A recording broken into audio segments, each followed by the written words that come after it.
everybody. Glad to have you back here with us again for another Sunday morning Bible class. And I thought today we would take a look at who were the apostles.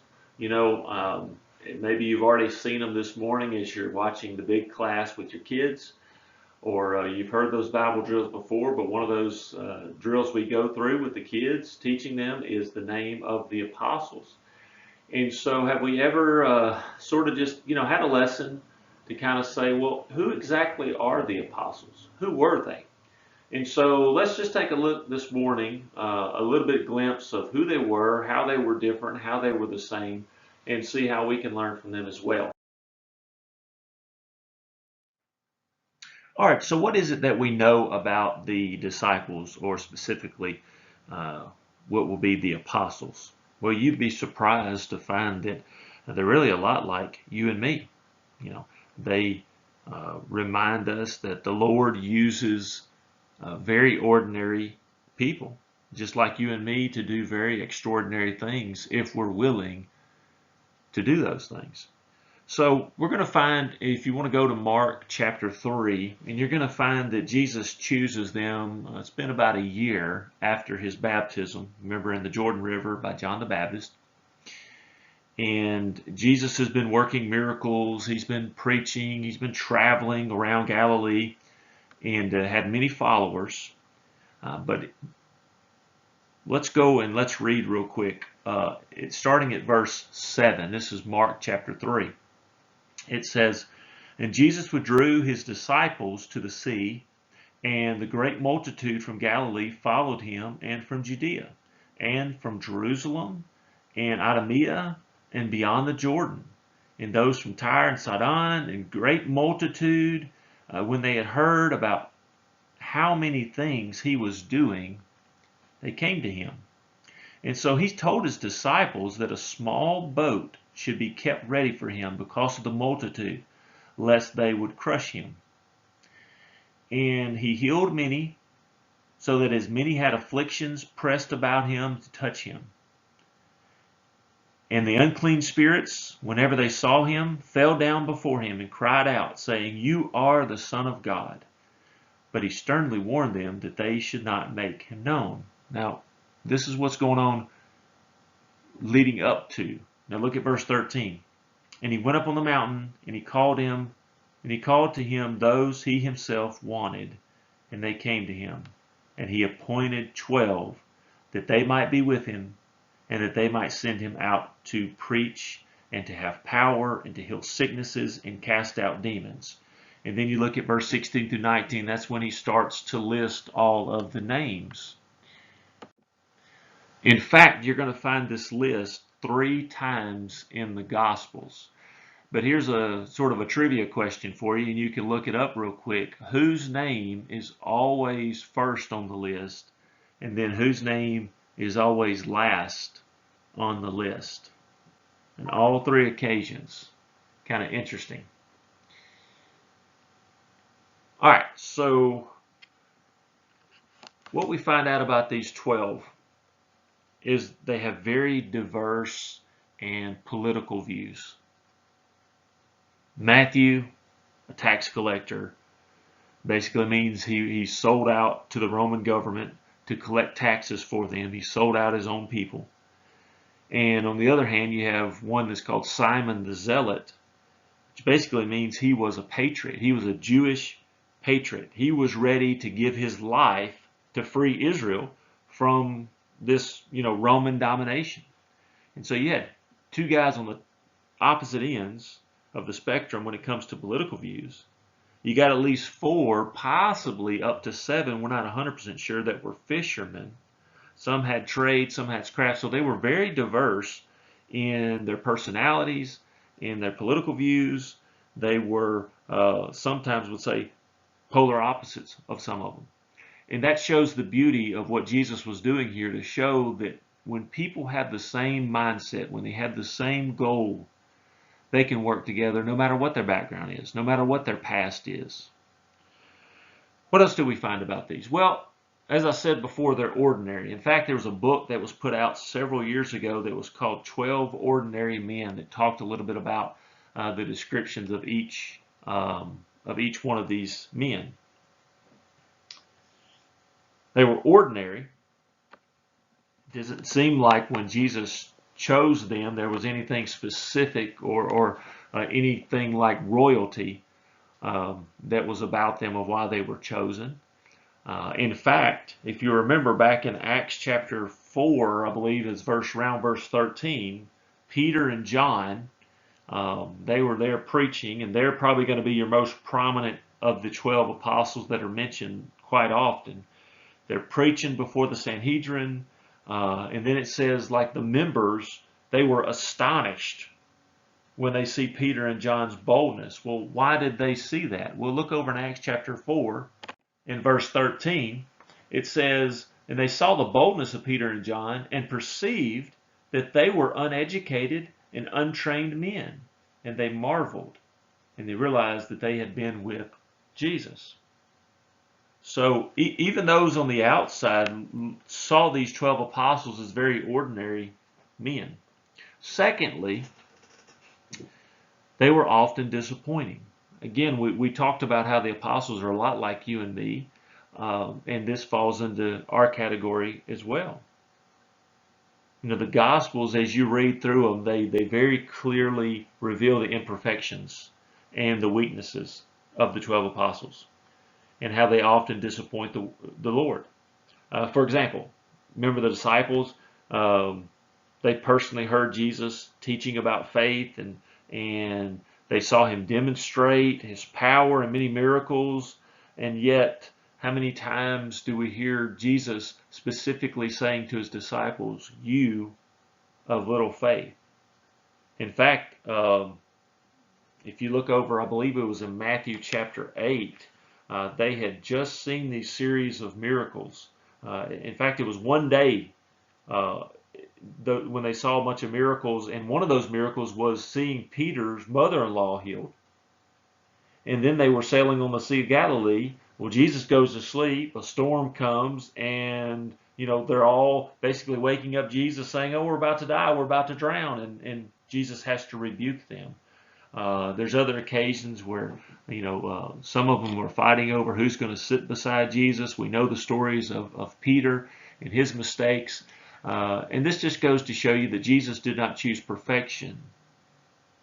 Sometimes they were disappointing even in the presence of Jesus. And the third thing we find out about the apostles is they were transformed. With all their weaknesses, with all their failures, Jesus was able to transform them into really what is the pillars of the church. Look over in Ephesians chapter 2 at verse 20. Actually, we'll start at verse 19. Listen to what Paul writes and says about them. First, he talks about you and me, the people that he's writing to. He says, "Now therefore, you're no longer strangers and foreigners, but you're fellow citizens with the saints and the members of the household of God, having been built on the foundations of the apostles and prophets, Jesus Christ himself being the chief cornerstone." Jesus was able to transform the apostles into what is the pillars of the church. And what's interesting as well, when you turn over to Revelation chapter 21, and it talks about this discovery, of a new Jerusalem, and it has the walls around it. And look at verse 14 of chapter 21 of Revelation. It says, "Now the wall in the city had 12 foundations, and on them were the names of the 12 apostles of the Lamb." Yeah, they were ordinary. Yeah, sometimes they were disappointed. But because they were willing to follow Jesus, they were transformed, and they laid the groundwork after Jesus had been ascended into heaven, and laid the groundwork for the church as we know it today. And the reason they were able to do that because Jesus transformed them by training them. And you think about it, he didn't have years and years to train them. He trained them over several months.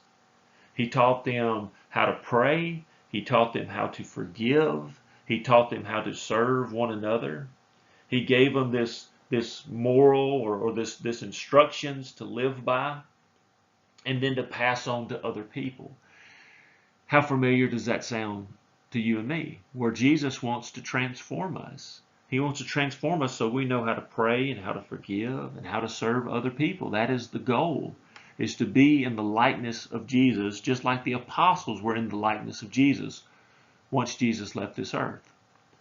So that's just a little bit about the apostles and what we know about them. Let's look just for a few minutes specifically at each. We'll go through kind of quick, but we'll look at each apostle and see just a glimpse of maybe something specific about them and their personality. Okay, so the first apostle we come across is Peter, or Simon Peter, as it says. Simon was his given name. He was the son of Bar-Jonah. We read that. But he was also given the name of Peter by Jesus. And the word Peter, Petros, means stone or rock. If you remember Jesus saying, "Upon this rock I will build my church." And you may read later on the word Cephas, especially in like 1 Corinthians. That's just the Aramaic word for Peter. It's the same word, just different languages there. We know Peter was a fisherman. We know that he had a home in Bethsaida. We know he was married because, as we said earlier, as Peter's mother-in-law was healed. And if there was one word to probably describe the characteristic or the character of Peter, it would be impulsive. You know, Peter, probably more than any of the other apostles, was probably the most reactive. You know, he responded sometimes without thinking, other times with very profound insight. But regardless, Peter was always the one that sort of kind of stood out in the crowd, that always was saying something when no one else was. And then Jesus refers or talks about Peter's death. Tradition tells us that Peter was crucified upside down, but the Bible actually does not say specifically about Peter's death. The second apostle we come across is Andrew. Now, a lot of this stuff is going to sound familiar for the first couple because they were all closely related. Andrew, Andreas means manly. Now, he was the brother of Peter, so that means he was a fisherman. He had a home in Bethsaida as well, just like his brother Peter. He was the first disciple of John the Baptist, if you read back in John chapter 1, and then later on we see that basically John the Baptist pointed out and told him who the Messiah was as Jesus was coming, and then Andrew becomes a disciple of Jesus. If you think about one sort of characteristic of Andrew, the Bible doesn't say a whole lot about him, but it does give us a couple of times that Andrew, if you think about Andrew, you think about bringing others. This is what Andrew was good at. He brought others to Jesus Christ. He brought his brother Peter to Jesus Christ when he goes to him and says, "I found the one we've been looking for."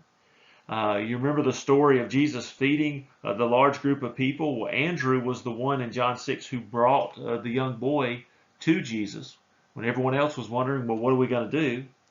And then we read later in John 12 how Andrew brought the Greeks to Christ.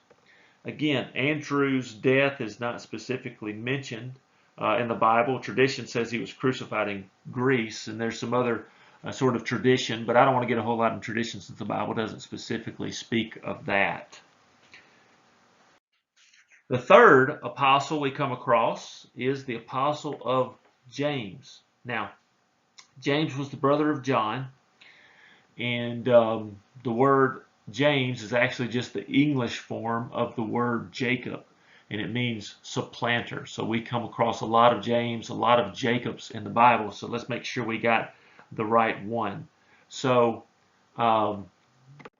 this was not James. You know, there's going to be another apostle called James, and he's called James, son of Alphaeus, or James the Less.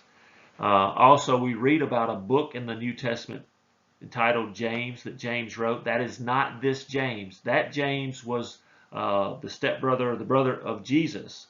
This is James, the brother of John, the son of Zebedee. Okay. He was a fisherman as well. He had a home in Bethsaida, and actually, from the reading, it seems like basically James and John's family was the one that owned the fishing business. They were very wealthy. It talks about how they had hired servants, but they were certainly partners with Peter and Andrew. James is also mentioned sometimes when we talk about Jesus's inner circle, how there were just these three that were around, Peter, James, and John, that Jesus would take on certain occasions. You think about the Mount of Transfiguration, when they were going to heal Jairus' daughter, a couple times where there was just these three that were around. If you think about the characteristic of James, we think about the word anger, which kind of seems odd, but James and John were actually called the sons of thunder because of they evidently had this explosive temper. And so that's why this is something sort of, I guess, a little bit familiar to remember about him. They had hot tempers, and there was a time even where they wanted Jesus to condemn people because of their disbelief. James's death is mentioned in Acts chapter 12, at verse 1 and 2. If you think about the different martyrs of Christianity, first you think about John the Baptist, and Stephen is known as the first Christian martyr, and sometimes they call James the second there. The next apostle we come across is the Apostle John. And so again, you're going to see different Johns in the New Testament, so you need to keep them different. This John right here, John the Apostle, is not John the Baptist. He also, later on in Acts, you read about some of the missionary journeys and how they took this man named John Mark with them. This is not John Mark. This is the Apostle John. He is the brother of James, as we mentioned. So again, a lot of these are going to be the same things. He was a fisherman. He had a home in Bethsaida. He was part of Jesus' inner circle. He was called, the sons of thunder.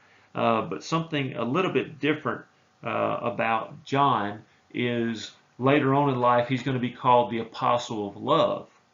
And the reason that is because when we see some of John's writings in the New Testament, you see the word love found over 60 times in his writings. So definitely seems like he went from being a quick-tempered person to this apostle of love. So something else, unique about John as we get a little bit more insight into his story. You remember when Jesus was on the cross, John was entrusted to take care of Mary, Jesus' mother, just like it was his mother. That was one of the sayings of Jesus on the cross. John is associated with the churches of Asia Minor, as we read in Revelation. And we know John actually wrote 5 books that we find in the New Testament. He wrote the Gospel of John. He wrote the 3 epistles, 1st, 2nd, and 3rd John. And then he wrote the book of Revelation. Now, as far as John's death, he was known as the last apostle to die. Probably, as we would say, the only one that died of natural causes, that did not die as a martyr by being an apostle of Jesus. The next apostle on our list is Philip. Now, Philip in the Greek actually means lover of horses. Now, much like we looked at James and John, there's different Philips in the Bible, so don't confuse this one. This is Philip the apostle. This is not the Philip that is mentioned in Acts chapter 6 and chapter 8 about the Ethiopian eunuch. That was a different Philip who was a servant or was evangelist. This was Philip the apostle. His occupation, again, fisherman, home Bethsaida. He was called to follow Jesus. We read that in John chapter 1, verse 43 through 46. So if you talk about Philip, what is something of his character? A lot of people would say analytical. Philip was basically the idea of tell me the why or the practical, or tell me the how.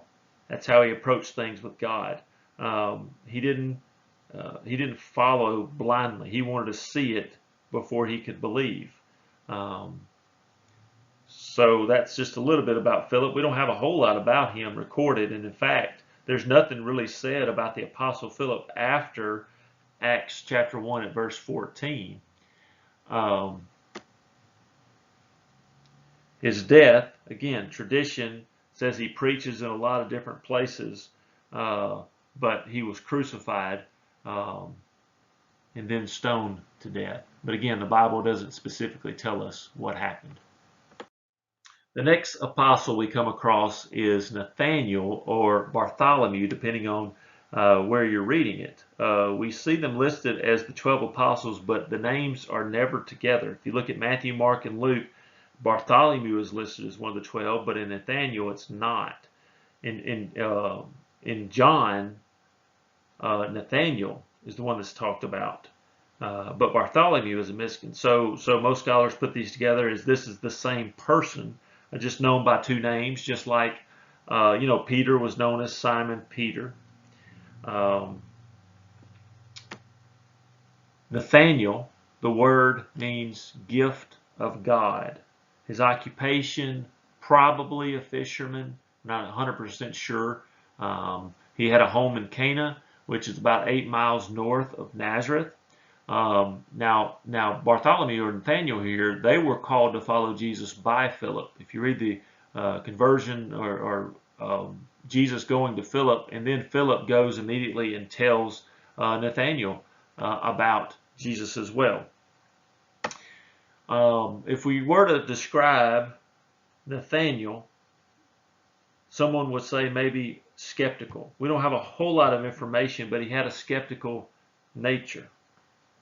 There's two things we know about Nathaniel. He was an Israelite, and he was a man without guile. And this speaks to his sincerity.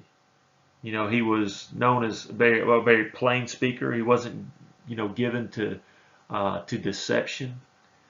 Now, when you look at his death, again, tradition tells us, the Bible doesn't tell us a lot about many of these apostles and their deaths, but tradition tells us how Nathaniel preached in several countries, including India, and there's a couple different traditions of what happened to him, but all the traditions say he died a very brutal death.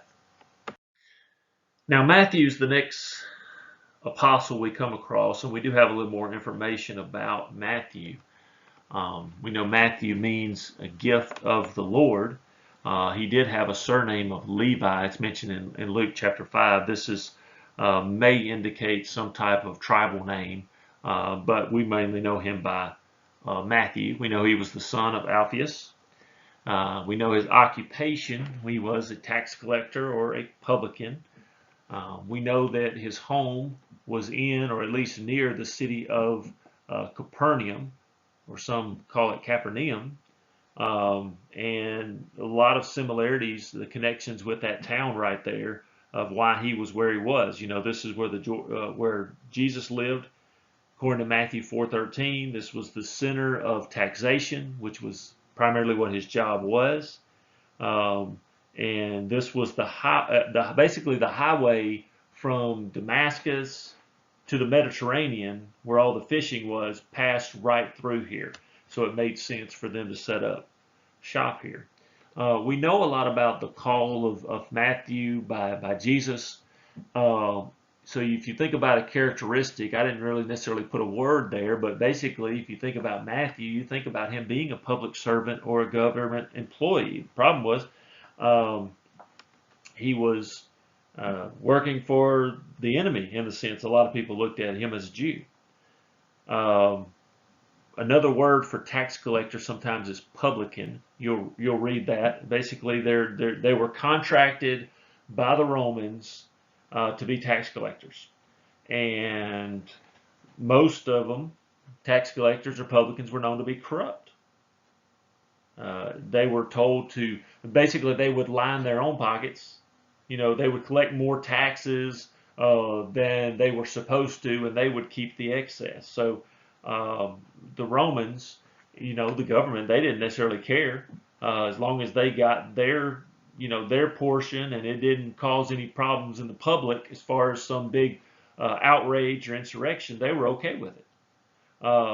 You read often how those, especially the Pharisees, those that were religious leaders, they looked down upon these that were tax collectors. They were considered to be what they would say the piranhas of the Jewish society. They were eating away. They were the worst of sinners. You think of things like Matthew chapter 9 and verse 11 and chapter 11 verse 19, where they were called the worst of sinners. And this is why it's important and valuable and unique all at the same time of why Jesus chose not just an ordinary man, but a very flawed man that would be in others' eyes, especially those of the religious community, would be looked at as flawed, as someone who could never change or could never be good. Jesus chose him to be one of these apostles. The death of Matthew, again, we don't read anything further in Scripture about Matthew other than past Acts chapter 1, verse 13. We know that Matthew wrote the gospel that bears his name. So he is the writer of that. We're not exactly sure how Matthew died, but again, tradition says he was burned at the stake, but we're not exactly sure. Next on our list is Thomas. The apostle, we'd say he just had to be sure. So he's also called Didymus, and that's a Hebrew for twin. So that gives indication a little bit about his family life, although we don't really know where his home was, where he's from. We don't really know how he was called to follow Jesus. We don't have any information about that. He was probably a fisherman.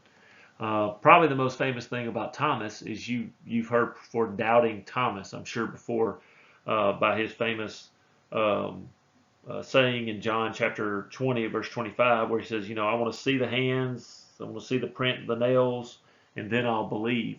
A lot of times, sometimes people think that's kind of unjustified to call Thomas doubting Thomas. In reality, this story about Thomas's doubt is a lesson for each and every one of us about the reality and the foundation of what true faith really is. His death, again, the Bible doesn't mention. History tells us he labored and he spread the gospel in a lot of southern India, and so Indian Christians from the West Coast, they claim that they were evangelized by Thomas and that he was speared to death on the coast there of southern India. But again, that's historical speculation. We're not sure. The Bible doesn't specifically say. As we start getting close to the end of our list, we come across James the Less. Now, not a whole lot of information. We know his family background. We know he's the son of Alphaeus. We know his parents' name or his mom's name was Mary. He had brothers named Judas and Joseph, but his occupation is unknown. His home is unknown. In fact, really the only information you have is he's called the Less. We're not exactly sure why he's even called that. That could either be he was younger or he was shorter than the other apostles by that name. None of his individual actions are recorded in Scripture. He's mentioned as being in the upper room as the disciples prayed, in Acts chapter 1. But like I said, other than that, we don't exactly know anything else about him or his life. It's him being an apostle. His death, again, speculation. History says that he was stoned in Jerusalem for preaching Christ. So Thaddeus is the next apostle that we come across. Actually, Thaddeus is like several of the other apostles. He has three different names: Judas, Labius, Thaddeus. Judas is actually the Greek form of the Hebrew word Judah, which means praise. But this is Thaddeus. This is not Judas Iscariot. Labius means courageous. We don't really have any other information about him. We don't know his occupation. We don't know his home. And really, if you're talking about characteristic, he's kind of an obscure disciple. We don't know very much about him. In fact, all we know is I put one question. He asked Jesus one question one time. He said, "Lord, how is it that you will manifest yourself to us and not to the world?" That's really all we know about Thaddeus. His death, again, tradition tells us that he preached in what is called modern day Turkey today, and he died the death of a martyr. And finally, the last apostle we come across is Judas Iscariot, probably one of the better knowns, and we know exactly what he's known for. The word Iscariot means a man of Kerioth, which is basically just a location of where he's from, because it kind of differentiates him from the other Judases, because again, there's 5 other mentions of Judases in the New Testament. His occupation is, we're not exactly sure. We think it may have something to do with money, since he was the treasurer of the disciples. His home was, like I said, Kerioth. It's basically a small town in southern Judea, which is very close to Jerusalem. If you describe Judas in one word or two, it'd probably be betrayer or greed or greedy. We know basically that's his dominant characteristic. Judas is the apostle who betrays Jesus. He helps the authorities of Jerusalem arrest him with the kiss. John describes Judas as a treasurer. He also describes him as a thief, and so probably one of the most significant things as well about Judas, not only that he betrays, but then he feels guilt and sorrow, and he tries to give the money back. And when they don't want to have anything to do with him, he goes out and he takes his own life and he hangs himself. The next apostle we come across is Simon the Zealot. All right, now like we said before, Simon is a very common name. It could easily get confused with others. There's actually 8 other Simons mentioned in the New Testament. So this one specifically, the apostle is going to be known by Simon the Zealot. Although he did have 2 nicknames. He had Zealot that was mentioned in Luke 6, but also he was nickname was called Simon the Canaanite in Matthew chapter 10. We don't know his occupation. We don't know his home. In fact, he's one of the most interesting of the 12 because we don't know anything about him. The name Zealot is really the only piece of information we have that paints a picture of who he was. It gives us this idea that he was converted for the purpose of his passion for Jesus. Like I said, we don't know where he came from. We don't know anything about him. We don't have any words that were recorded by him. We don't even know for sure where he ended up or where he died. But we know he did die, and like I said, not mentioned in the Bible, but he died probably as a patriot for God, for the cause of the church. All right, so this is just a study. It went a little bit longer than I thought the video would, but this just gives a little idea of who the apostles were that Jesus chose, how they were ordinary men, and how we can sort of relate to them. We didn't mention there were 2 other apostles that were men that were called apostles. That was the apostle Paul, and then also Matthias, mentioned in Acts chapter 1, that took the place of Judas Iscariot as they drew the lots for him, and it fell on him. Hopefully the study was good. I would like for us to, next time maybe to go into a little more in depth at some point about some of the apostles and some of the specific stories that we read about, and how maybe we can draw some practical application instead of just simply looking at the kind of the outline, the outskirts of what we did today, of just who they were, where they were from. But hopefully if we continue to make these videos, that's something we can put together very soon. Thank you again for watching, and we look forward to seeing you again.